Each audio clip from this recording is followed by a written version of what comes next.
तो ये रुचिरा है आपकी संस्कृति कक्षा 7 वाले, सभी रुचिरा निकाल लेंगे। ठीक है, आज हम आपकी प्रथम कक्षा है, तो आपके पाठ का नाम है श्वासितानी। ठीक है, तो इसके ऊपर विचार करेंगे, इसे पढ़ेंगे, उसके बारे में जो दिया गया है इसमें। तो पहला श्लोक कौन पढ़ेगा? अक्षय जी आप पढ़ेंगे, आप पढ़िए। पृथिव्यां त्रीणि रत्नानि जलमन्नं सुभाषितं मूढपाषाण खण्डेषु रत्नं संध्या विधीयते सप्तेन धारयते। तो इसमें इन्होंने पढ़ा कि पृथिव्यां त्रीणि रत्नानि जलम अन्नम सुभाषितम मूढ़ै पाषाण खंडेषु रत्न संज्ञा विधीयते। इसका मतलब है, मतलब पृथ्वी पर 3 रत्न हैं। पृथ्वी पर कितने रत्न हैं? 3। ठीक है, 3 रत्न है। ठीक है, 3 कौन से? जलम मतलब जल, अन्नम माने अन्न, और सुभाषितम माने सुभाषित, अच्छे। ठीक है, तो पृथ्वी पर 3 रत्न है। मूढ़ै पाषाण खंडेषु रत्न संज्ञा विधीयते। मूढ़ी माने जो मूर्ख लोग होते हैं, जो मतलब पत्थरों को, वो लोग क्या मानते हैं? पत्थरों को ही उन्होंने मतलब 3 रत्नों की संज्ञा दी हुई है। जो मूर्ख और जो अज्ञानी व्यक्ति हैं, उन्होंने पत्थरों को 3 रत्नों की संज्ञा दी हुई है। मतलब हमारे लिए तो यही है 3 रत्न, जल हो गया, अन्न हो गया और अच्छे विचार, ये 3 रत्न हैं। अब दूसरा कौन पढ़ेगा? सत्येन धारयते देवपृथिवी सत्येन तप्ते रवि सत्येन वाति वायुश्च सत्ये पतितम्। सत्येन धारयते पृथ्वी सत्येन तप्ते रवि, तो मतलब सत्य से ही, सत्य को ही, असत्य से ही पृथ्वी धारण किए हुए, सत्य को ही पृथ्वी धारण किए हुए है, और सत्य से ही सूर्य चमकता है। मतलब हमारे यहाँ सत्य का ही सबसे ज्यादा प्रभाव है। सत्येन वाति वायुश्च, और सत्य से ही हवा चल रही है। सर्वम सत्य प्रतिष्ठितम, और सब जगह सत्य की ही प्रतिष्ठिता है, या सत्य ही सब जगह स्थापित है। मतलब इस संसार में सत्य के बिना कुछ नहीं है। मतलब कहीं भी देख लो आप, जहाँ सत्य है वहीं जीत होती है। बोलते हैं सत्य की जीत होती है। बताया था महाभारत में भी, मतलब कहा है कि सत्य की जीत हुई है। हर जगह आपने कहानी भी पढ़ी होगी कि सत्य की जीत होती है। तो मतलब सत्य सबसे बलवान है। तो बताया इसमें कि सत्य से ही तो पृथ्वी टिकी हुई है, या सत्य को ही तो पृथ्वी धारण किए हुए, और सत्य से ही सूर्य चमकता है।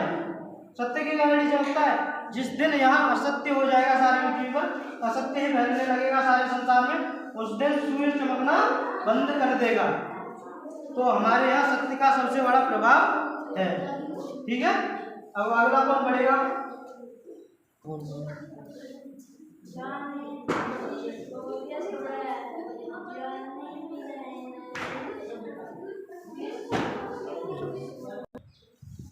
दाने तपसि सूर्यस्य विद्याने विनयने वसनेनाहि कर्तव्यो बहुरत्ना वसुंधरा।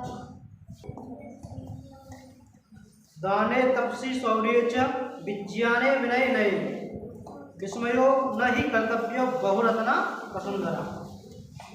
दान में, तपस्या में, शौर्य में, विज्ञान में, विनम्रता में और नीति में हमें कभी भी आश्चर्य नहीं करना चाहिए, क्योंकि ये ऐसी चीज है कि इनके ऊपर हमें कभी भी आश्चर्य नहीं करना चाहिए।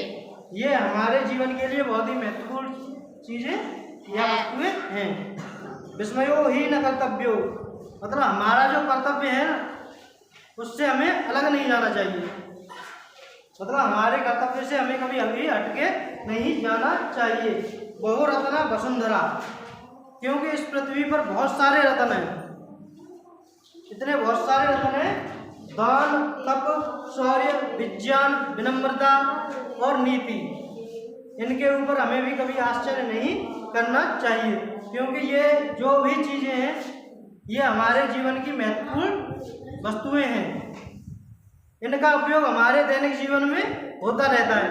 दान के बिना कोई आगे बढ़ नहीं सकता है। जब आप दान करोगे तभी तो आपका शौर्य बढ़ेगा।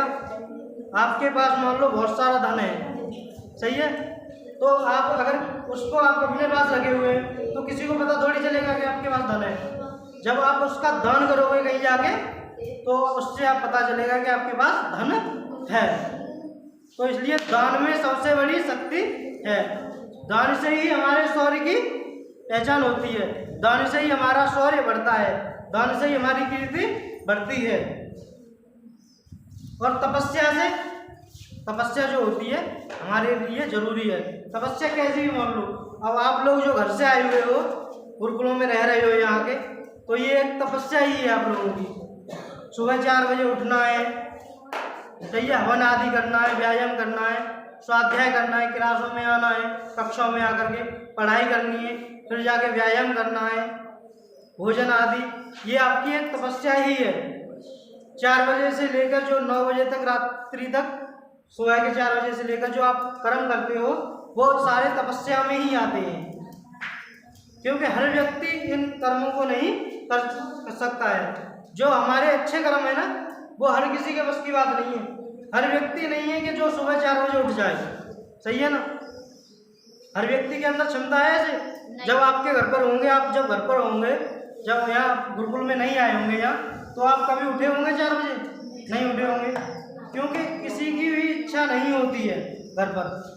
जब घर पर हम रहते हैं तो हमारी इच्छा नहीं चलती है, क्योंकि घर पर हमारे पास सारे ऐशो आराम होते हैं, तो उससे हमें ये लगता है कि हमें क्या जरूरत है उठने की। तो जब घर पर रह के व्यक्ति तपस्या करता है या गुरुकुल में रह के तपस्या करता है तो उसे महान व्यक्ति कह सकते हैं हम। विस्मयो ही न कर्तव्यो, मतलब हमारे जो कर्तव्य हैं उससे हमें दूर नहीं भागना चाहिए। जैसे कौन से कर्तव्य हमारे, व्यायाम करना है, स्वाध्याय करना है, हमारे जो अध्यापक हैं हमें जो दे रहे हैं वो याद करने के, वो भी हमारा कर्तव्य ही है। हम यहाँ गुरुकुल में रह रहे हैं तो मतलब हमें इतना तो समय देना चाहिए उन लोगों को, मतलब इस गुरुकुल के लिए इतना समय निकालना चाहिए कि इसकी साफ सफाई आदि कर सकें। ये भी हमारा कर्तव्य है, सही है ना, ये सारे हमारे कर्तव्य हैं। तो इसलिए कवि ने कहा है, मतलब उन्होंने कहा ही है कि रतन इस पृथ्वी पर बहुत सारे हैं, पर जो रतन है, जो मुख्य रतन है, दान है, तप है, शौर्य है, विज्ञान है, विनम्रता है, नीति है, इनमें हमें कभी आश्चर्य नहीं करना चाहिए। ठीक है, समझ में आया? सद्भिरेव सहासीत सद्भि कुर्वीत संगीतम सद्भि विवादम वेत्ति च न सद्भि किंचित दाचरे। ठीक है, मतलब ये कह रहे हैं सद्भिरेव सहासीत, मतलब हमें अच्छे लोगों के साथ बैठना चाहिए। सद्भि माने अच्छे, विद्वान, जो आदर्श लोग हैं उनके साथ ही, सह माने साथ, आसित माने बैठना। हमारा जो बैठना उठना जो होना चाहिए वो किसके साथ होना चाहिए? अच्छे लोगों के साथ। विद्वान लोग जो विद्वान लोग हैं उनके साथ ही हमारा बैठना उठना चाहिए।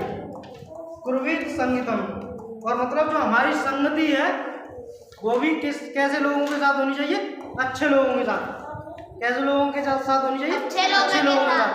जो भी हम संगति कर रहे हैं, जैसे मान लो कोई जुआरी है या शराबी है, हम उसके साथ रह गए तो हमें उसकी आदत पड़ी ही जाएगी। तो हमें हमेशा ही अच्छे लोगों की संगति करनी चाहिए, क्योंकि अगर हम अच्छे लोगों की संगति करेंगे तभी तो हमारे मन में अच्छे विचार आएंगे। सही बात है ना? जब अच्छे लोगों की संगति करेंगे हम तभी तो हमारे अंदर अच्छे विचार आएंगे।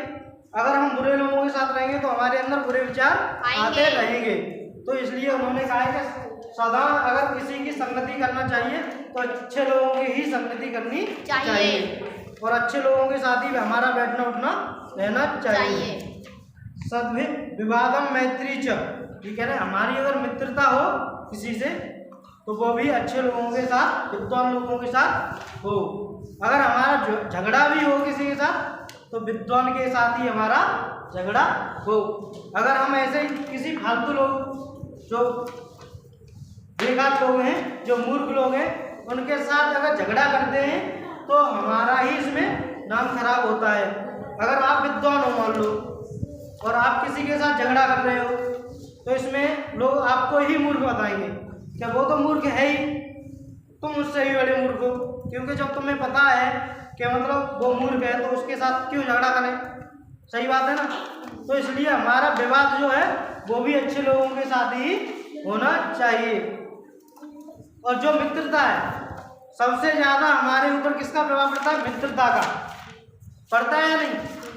आप जब घर से आते हो तो आपका यहाँ कोई मित्र नहीं होता है, गुरुकुल में आके कोई मित्र होता है?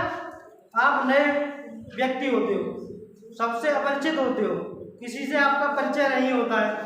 यहाँ आके 1-2 दिन रहते हो आप, उसके बाद आपके मित्र बनना शुरू होते हैं यहाँ, तो आप उस समय परख नहीं पाते हो कि हमारा मित्र कैसा होना चाहिए। तो हम जब भी कहीं जाते हैं या जब भी किसी को मित्र अपना बनाते हैं तो हमें उसे विद्वान को ही अपना मित्र बनाना चाहिए, जिससे कि वो अच्छी सलाह दे हमें।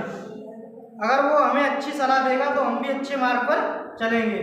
और मान लो आपने किसी शराबी को अपना मित्र बना दिया तो आपको वो शराब पीने की ही सलाह देगा या नहीं देगा? जुआरी है या कोई नशेड़ी है या चोर है, आप किसी चोर को अपना मित्र बनाएंगे तो आपको ये नहीं बताएगा कि चोरी करना बुरा काम है या चोरी मत करो, वो आपसे ये कहेगा इसमें तो बहुत फायदा है, आप भी चोरी करो। तो इसलिए उन्होंने कहा है कि जब भी किसी से मित्रता करो आप तो अच्छे व्यक्तियों से ही मित्रता करें। ना सद्भिक किंचित आचरे, जो बिना आचरण वाले हैं, जो चरित्रहीन हैं, उन लोगों से हमें कभी भी, उनके साथ हमें कभी भी नहीं रहना चाहिए। और जो बेकार लोग हैं उनका कभी भी आचरण हमें नहीं लेना चाहिए। जो मूर्ख हैं, धूर्त हैं, शराबी हैं, जुआरी हैं, उनसे सदा ही हमें अलग रहना चाहिए। क्योंकि हमारे अंदर वो सारे अवगुण आ सकते हैं, अगर हम उनके साथ रहेंगे तो हमारे अंदर भी वो गुण आ जाएंगे। अगर हम मान लो मूर्ख के साथ रहेंगे तो मूर्ख वाली बातें आ जाएंगी ना हमारे अंदर, सही कह रहे हो ना। किसी चोर के साथ रहोगे आप तो आपके अंदर भी वो चोर वाली भावनाएं आ जाएंगी। जुआरी के साथ रहोगे तो जुआरी वाली आ जाएंगी। किसी वैसे शराबी के साथ रहोगे तो शराबी वाली, किसी गाली देने वाले के साथ रहोगे तो गाली देने वाली। तो हमें सदा ही अच्छे लोगों का ही आचरण लेना चाहिए। या यहाँ हम गुरुकुल में हो, चाहे अपने घर पर हो, चाहे बाजार में हो, चाहे कहीं भी रह रहे हो, चाहे किसी कोचिंग में हो, कॉलेज में हो, हमें सदा ही अच्छे लोगों को ही मित्र बनाना चाहिए और उनके साथ ही अपना अच्छा व्यवहार करना चाहिए। ठीक है। धन्यान्य प्रगतेषु विधायः संग्रहेषु च आहारव्यवहारः तत्रजः भवति समावसि सति। बैठ जाओ। धनधान्य प्रयोगेषु विद्या संग्रहेषु आहारे व्यवहारेषु तत्रजः भवेत्। मतलब इसमें बताया गया है कि धन धान्य प्रयोगेषु, धन धान्य प्रयोगेषु विद्या या संग्रहेषु। धन माने होता है जो हमारे पास धन है, धान्य माने जो अन्न आदि, वो सारे धन में ही आते हैं। जो धन है उसके प्रयोग में या धन धान्य के प्रयोग में विद्या या संग्रहेषु, और विद्या के संग्रह करने में, विद्या को इकट्ठा करने में या विद्या को लेने में। आहार विहार और आहार और विहार में, आहार का मतलब भोजन में और अपने व्यवहार में त्यक्त लज्ज सुखी भवे, हमें कभी भी लज्जा नहीं करनी चाहिए। धन में जो धन है, अगर हम धन कमाने में लज्जा करेंगे तो धन कैसे कमाएंगे?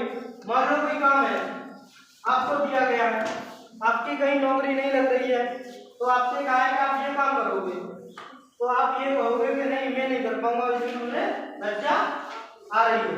ठीक है। तो फिर आप जब लज्जा ही आ रही है आपको उस काम करने में, जो आपको काम दिया गया है, जो आपको कार्य दिया गया है, उस कार्य को करने में अगर आपको लज्जा लज्जा ही आ रही है तो आप धन कहाँ से इकट्ठा कर पाएंगे? सही बात है ना। अगर आपको उस कार्य को करने में लज्जा आएगी तो धन इकट्ठा नहीं कर पाएंगे आप। जब आप लज्जा विहीन हो जाएंगे, जिस दिन आपके पास से लज्जा चली जाएगी उस दिन आपके पास धन इकट्ठा होने लगेगा। ऐसे ही विद्या या संग्रह और विद्या को इकट्ठा करने में मतलब जितनी सारी विद्या ले सके हम, जितना सारा ज्ञान ले सके उतना हमें इकट्ठा करना चाहिए, क्योंकि जितना ज्ञान हमारे पास होगा उतना हमारे लिए फायदा या अच्छा रहेगा। क्योंकि आपके पास अगर ज्ञान रहेगा तो आप विद्वान बनोगे, विद्वान बनोगे तो आप समाज में जाओगे, समाज में जाओगे उससे आप फिर अपनी गृहस्थी आगे चलाओगे ना। अगर आपके पास विद्या ही नहीं होगी, आपके पास ज्ञान ही नहीं होगा तो आप क्या करोगे जाके? नहीं तो कहीं पढ़ा पाओगे आप, नहीं किसी से समाज में बात कर पाओगे अच्छी तरह से, नहीं कोई और कार्य कर पाओगे। कर लोगे आप बिना विद्या के? अगर मतलब आपके पास ज्ञान नहीं है, आप हिंदी पढ़ नहीं पाते हो, किसी ने आपको काम दे दिया कि आपको ये काम करना है तो आप क्या करोगे? जब हिंदी पढ़ना नहीं आती है, किसी ने कहा आपको उपस्थिति दर्ज करानी है सबकी, तो कैसे दर्ज कराओगे?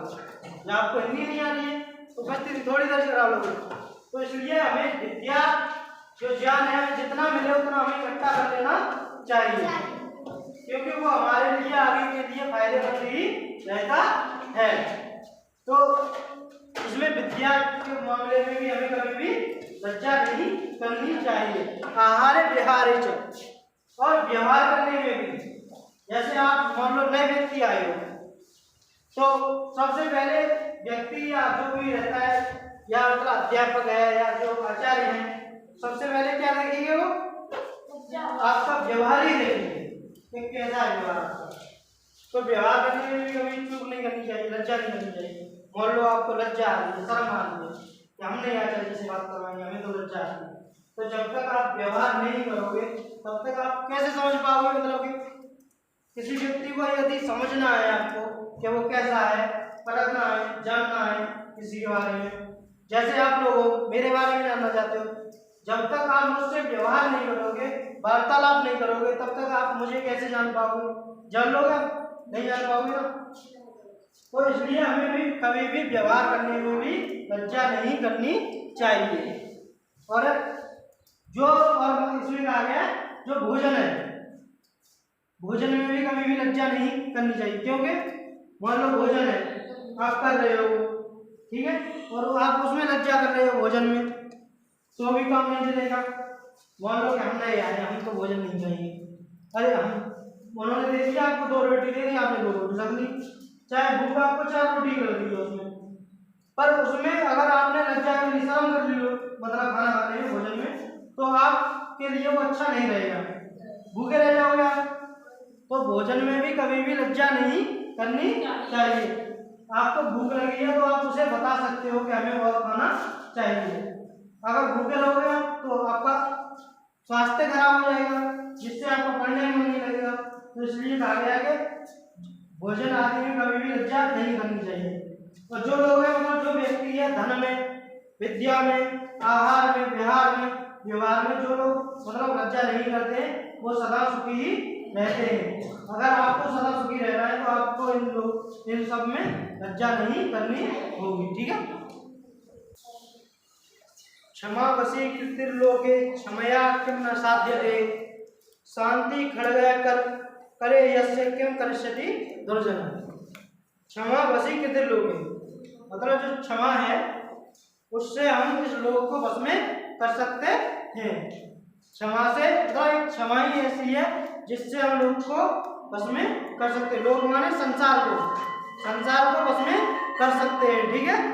क्षमया किम न साध्यते, क्षमा से हम किस चीज को नहीं साध सकते हैं?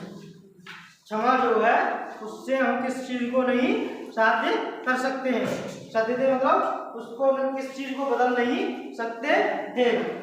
शांति खड्ग करे यस्य किम, शांति खड्ग करे यस्य किम मतलब जो शांति रूपी जो तलवार है वो जो अगर हमारे हाथ में है तो मान लो उससे हम क्या नहीं कर सकते हैं।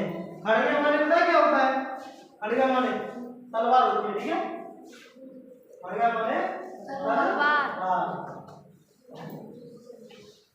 शांति माने तो शांति रहती है, ठीक है।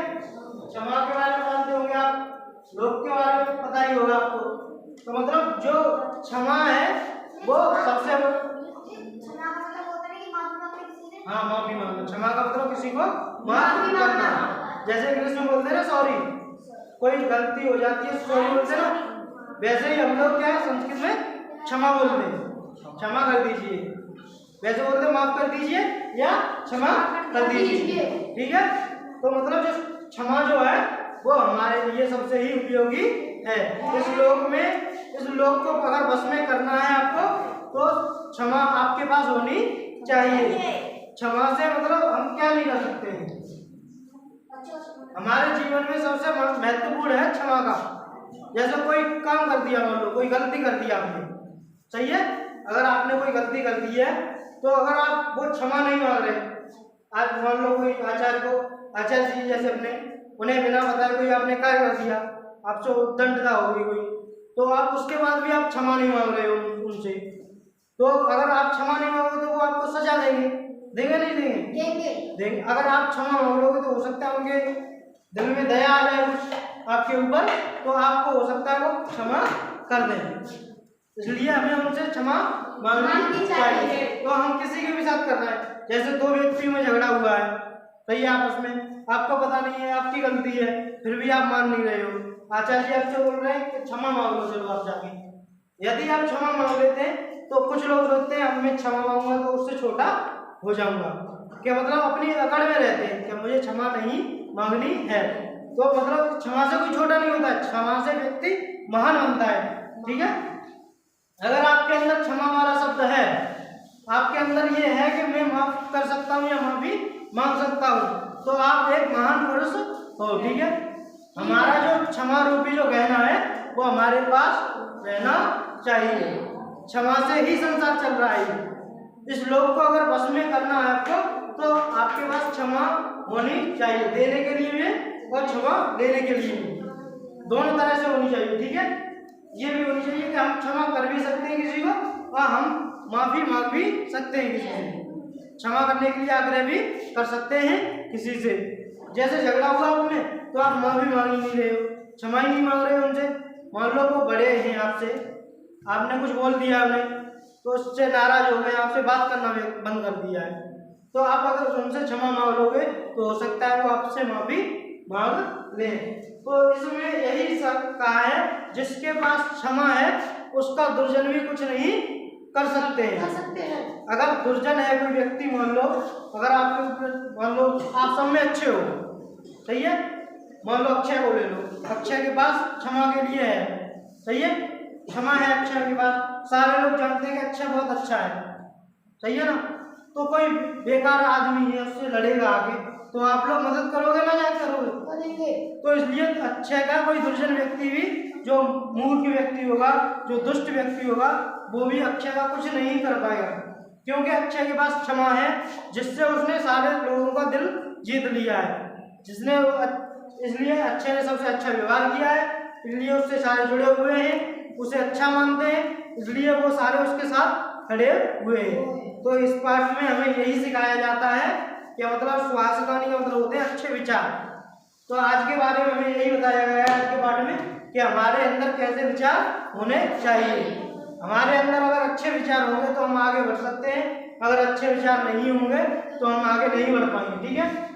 अच्छे विचार होना हमारे लिए जरूरी है, तो हमें सदा ही हमें अच्छे विचारों का ही पालन करना चाहिए, ठीक है। समझ में आया सबको? ठीक है।